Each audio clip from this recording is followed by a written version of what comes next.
Aujourd'hui, dans notre voyage dans la France de François Ier, nous allons à Bourges, capitale du Berry. La ville du Moyen Âge et de la Renaissance était entourée de vastes marécages. L'une de ces zones à l'est de la ville abrite aujourd'hui de multiples jardins privés potagers, il y en a plus de 1500, dans ce qui est appelé les marais de Lièvre et de la Voiselle. Les marais n'ont plus vraiment rien de sauvage et ont commencé à être drainés et aménagés dès le Moyen Âge. Des moulins hydrauliques y étaient aménagés et on y cultivait du chanvre destiné à des ateliers de cordage.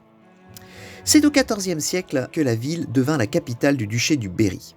Ce duché a été donné en apanage à Jean du Berry, troisième fils du roi de France Jean le Bon et frère du roi Charles V. Ce grand seigneur, fils, frère et oncle de roi, père de France, développe dans sa capitale une cour fastueuse. Il attire dans la ville de très nombreux artistes et un peu de cette époque somptueuse est reconstituée sur ce trompe-l'œil dans le centre de la ville.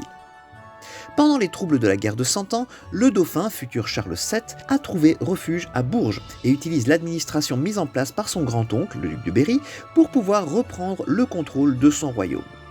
Charles VII sera d'ailleurs un moment appelé le roi de Bourges. Jacques Coeur, fils d'un marchand drapier, est l'un des habitants les plus illustres de cette époque. D'abord, travaillant avec son père comme fournisseur de la cour ducale, il connaît une ascension fulgurante. Il épouse la fille du prévôt de Bourges, puis participe à la fabrication des monnaies, dont certaines fausses, puis il devient grand argentier, c'est-à-dire fournisseur de la cour royale. Il développe ainsi un réseau commercial international grâce à l'établissement de tout un réseau de comptoirs et il est à la tête d'une flotte commerciale importante. Il rachète un terrain aux chanoines de la Sainte-Chapelle de Bourges et y construit son palais pour la somme modique de 100 000 écus d'or, c'est-à-dire approximativement 25 millions de nos euros. Il fait graver dans la pierre sa devise « À cœur vaillant, rien d'impossible ». Le palais est terminé en 1453. Mais sa fortune devient trop grande, elle éveille les jalousies, dont celle du roi Charles VII, et cela le conduit à sa perte. Traduit et condamné par la justice royale, il devient un homme traqué. Ruiné, il trouve refuge auprès du pape Nicolas V. Tous ses biens sont confisqués, dont le palais à Bourges, et Jacques Coeur meurt en exil en 1456, c'est-à-dire seulement 3 ans après l'achèvement de son superbe palais. Le roi ne réussit pas à vendre ce palais néanmoins, et finalement le restitue au fils de Jacques Coeur. Au temps de François Ier, le palais a été vendu à un notable local, un certain Antoine Turpin. La ville reste riche et prospère jusqu'au 25 août 1487, où a lieu le grand incendie de Bourges. L'incendie part de la maison d'un menuisier rue Saint-Sulpice et il détruit le tiers de la ville et marque le début du déclin de la capitale du Berry. La cathédrale est épargnée, mais l'église Notre-Dame, qui venait d'être achevée, est détruite et il faudra la reconstruire. Le déblaiement des débris prend plusieurs mois. Le prix des maisons non détruites est multiplié par 5.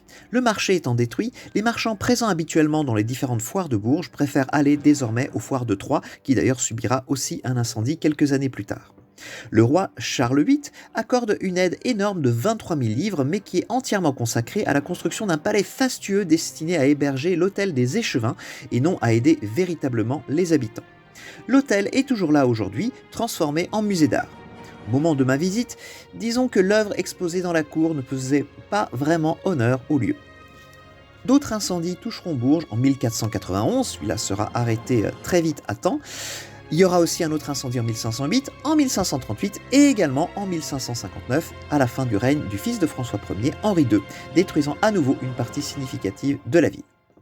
Malgré tout, au XVIe siècle, vaille que vaille, Bourges continue à rayonner, même si c'est de manière plus pâle que lors de son siècle flamboyant, un terme peut-être pas très approprié. Notamment, elle va briller par son université, fondée en 1463. 2 Marguerites vont soutenir cette université, Marguerite d'Angoulême, la sœur de François Ier, et également Marguerite de France, la fille de François Ier et la sœur de Henri II.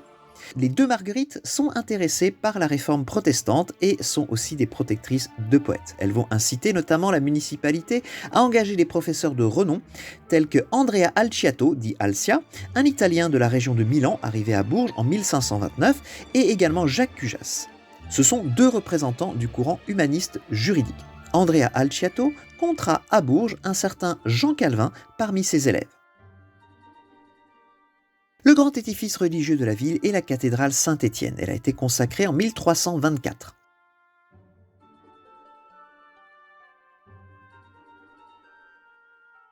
La tour nord montre des signes de fragilité néanmoins dès 1503. Elle s'écroule pour la Saint-Sylvestre le 31 décembre 1506, puis est reconstruite entre 1508 et 1542.